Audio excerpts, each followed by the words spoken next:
22nd of December 2023. Welcome to Somalia's premier #1 station for news and updates, Dalsan TV. I'm your presenter, Abdurrahman Yusuf. Tonight, I have quite a full bulletin prepared for you, but kindly have a look at some of our top stories. Somali youth rally gang violence in historic SAR organization meeting. Somali National Disaster Agency inaugurates validation workshop for the next 5 years. Somalia's Ministry of Planning launches the National Integrated Monitoring and Evaluation System. ATMIS personnel conclude training for Somali police officers in Kismayu town. Glad to have you back. Now let's delve into our full bulletin. Nearly 70 Somali youth gathered in Mogadishu's Darkanle district for a community meeting focused on preventing gang-related activities. The event, organized by the esteemed SAR organization, drew participation of senior dignitaries from both the federal and state levels, highlighting the agency's significance of addressing the pressing issues.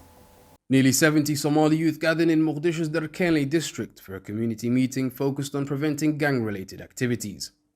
The event, organized by the esteemed SAR organization, drew the participation of senior dignitaries from both federal and state levels, highlighting the urgency and significance of addressing this pressing issue. The meeting was graced by the esteemed presence of Deputy Commissioner of Social Affairs of Darkanle District, Adan Ibrahim Hussein Abole, and the Youth Commissioner of Benadir Region, Abdi Kafi Mahamoud Makaran.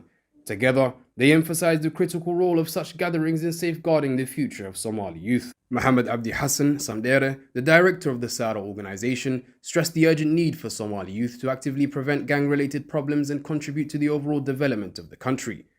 Recognizing the youth as catalysts for positive change, Abdurrahman Mohammed Sheikh, a member of the People's Assembly of the Federal Parliament of Somalia, commended their efforts in eliminating attacks and upholding the security of the capital. Abdullahi Adan Musa, Director of Social Affairs of the Benadir Regional Government, urged the youth of the Benadir Region districts to collaborate closely with district administrations and security forces.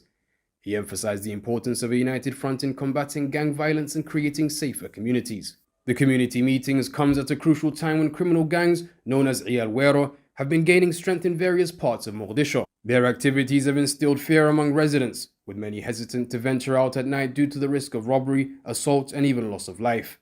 Karan, Darkanle, Wadajir, and Yakhshida are among the districts worst affected by these criminal elements. The majority of gang members are armed with knives and machetes, while some have gained access to guns through illicit channels involving certain members of security forces who profit from stolen goods.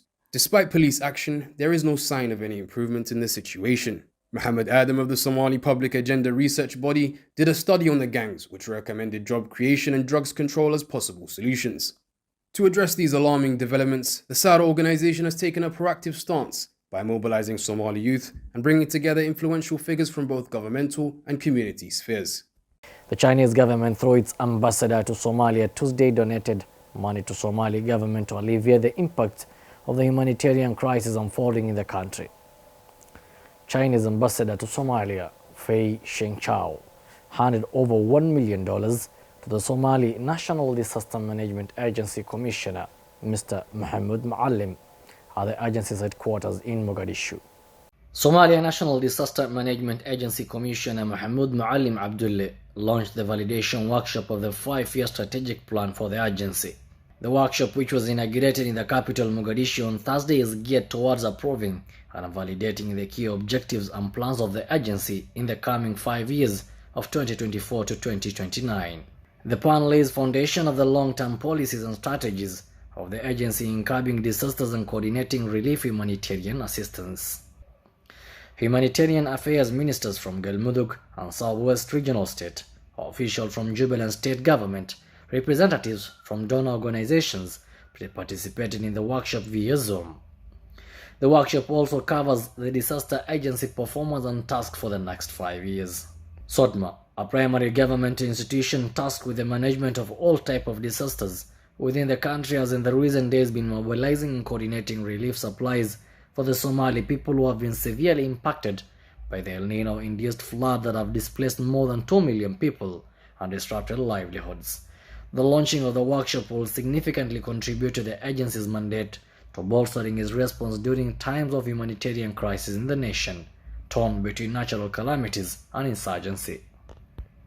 The Somali Federal Government Ministry of Planning, Investment and Economic Development has inaugurated National Integrated Monitoring and Evaluation System.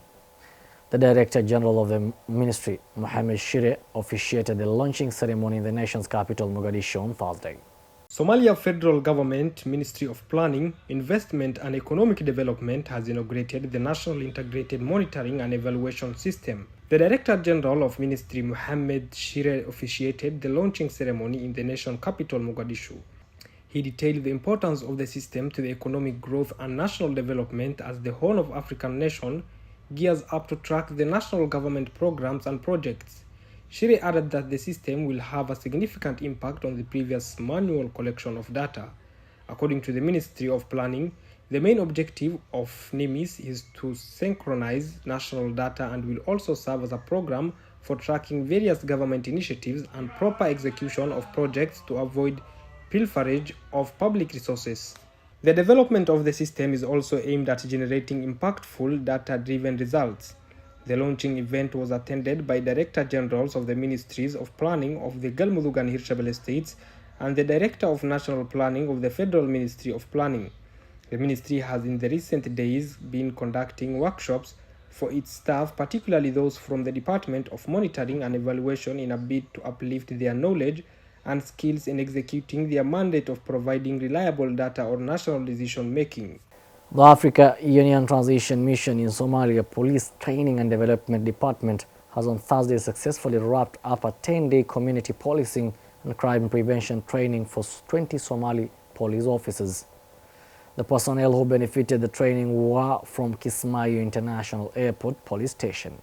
The African Union Transition Mission in Somalia ATMIS Police Training and Development Department has successfully wrapped up a 10-day community policing and crime prevention training for 20 Somali police officers. The personnel who benefited from the training were from the Kismayo International Airport Police Station. The officers were imparted with knowledge and skills in how to safeguard and prevent criminal activities and extract crucial leads from the members of the public. During the closing ceremony, Captain Shukri Duale Farah, representing the Lower Juba Police Commissioner, expressed gratitude to ATMIS Police for the training provided to the officers, saying it will enhance their capacity to combat with crimes. He highlighted the significance of the training in bolstering Somali police forces' community trust and engagement.